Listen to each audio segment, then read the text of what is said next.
పవన్ కళ్యాణ్ నీకు దమ్ముంటే సింగిల్గా గెలిచి చూపించు అనే విధంగా పవన్ కళ్యాణ్కి ఆర్కే రోజా సవాల్ విసురుతుంది. అయితే ఇన్ని రోజుల పాటు ఎప్పుడైతే వైసీపీ ప్రభుత్వం ఓడిపోయిందో, కూటమి ప్రభుత్వం అధికారంలోకి వచ్చిందో అప్పటి నుంచి ఇప్పటి వరకు కూడా ఆర్కే రోజా కొన్ని రోజుల పాటు అజ్ఞాతంలోకి వెళ్ళడం కానీ, అదేవిధంగా ఏ మీడియా ముందు కానీ ఇక్కడ కూడా తన వాయిస్ను కూడా వినిపించని రీతిలో తను మాత్రం అజ్ఞాతంలో ఉండిపోయింది. అయితే రీసెంట్ టైంలో చూసుకుంటే మళ్ళీ మీడియా ముందుకు వచ్చి ప్రెస్ మీట్లు పెట్టి కూటమి ప్రభుత్వాన్ని టార్గెట్ చేసి కూటమి ప్రభుత్వంలో ఉన్న వాళ్ళ గురించి ఈ విధంగా విమర్శలు చేస్తూ వాళ్ళ గురించి మాట్లాడుతున్న వీడియోలు మళ్ళీ వైరల్ అవుతూ ఉన్నాయి.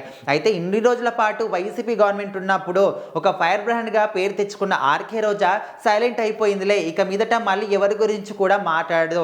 ఎందుకంటే తనకు ఒక మంచి ఎదుదెబ్బ తగిలింది వైసీపీ గవర్నమెంట్ ఓడిపోయిన దాంతో, ఇక నుంచి ఎక్కడ కూడా మాట్లాడదు, మాట్లాడినా కూడా పద్ధతిగా మాట్లాడుతుంది అని చాలామంది కూడా అనుకున్నారు. కానీ దానికి మొత్తం కూడా ఇప్పుడు విరుద్ధంగా టోటల్గా వ్యతిరేకంగా మళ్ళీ మాట్లాడుతుంది. మళ్ళీ కూట ప్రభుత్వాన్ని టార్గెట్ చేస్తూ అందులో ఉన్న వాళ్ళ గురించి ఈ విధంగా కూడా మాట్లాడుతుంది. ముఖ్యంగా పవన్ కళ్యాణ్ ఉద్దేశించి ఆమె చేసిన వ్యాఖ్యలు ఇప్పుడు సోషల్ మీడియాలో చాలా వైరల్ అవుతూ ఉన్నాయి. ఏ విధంగా అంటే పవన్ కళ్యాణ్ పొత్తుకూడి బీజేపీ అదేవిధంగా టీడీపీతోని పొత్తుకూడి వాళ్ళ సపోర్ట్తోని గెలిచావే తప్ప నువ్వు సొంతంగా గెలవలేదు. నువ్వు సొంతంగా వచ్చినప్పుడు 2 స్థానాల్లో పోటీ చేస్తే 2 స్థానాల్లో కూడా నువ్వు ఓడిపోయావు.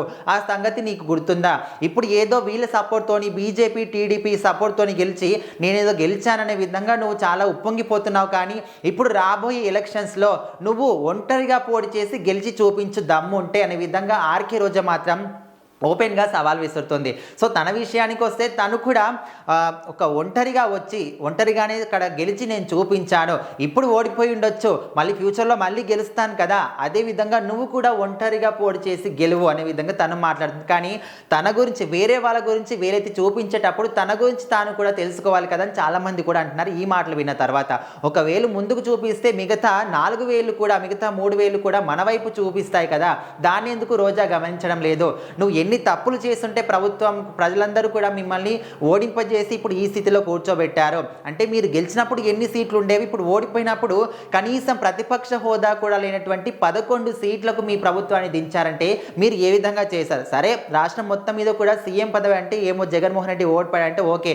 నువ్వు సింగిల్గా గెలిచాను, నేను సింగిల్గా వచ్చి కష్టపడి గెలిచానని మాట్లాడుతున్నావు కదా, మరి నీ సొంత నియోజకవర్గంలో నువ్వు కష్టపడి గెలిచిన నియోజకవర్గంలో కూడా నిన్ను ఓడిపోయింపజేశారు కదా అనే విధంగా ఇప్పుడు ప్రజలు కూడా తిరగబడుతూ ఉన్నారు. సో మరి ఏదేమైనప్పటికీ పవన్ కళ్యాణ్ ఉద్దేశించి రోజా చేసిన ఈ వ్యాఖ్యలు సోషల్ మీడియా అంతటా కూడా చాలా మంది షేర్ చేస్తున్నారు, వీటి గురించి మాట్లాడుకుంటున్నారు.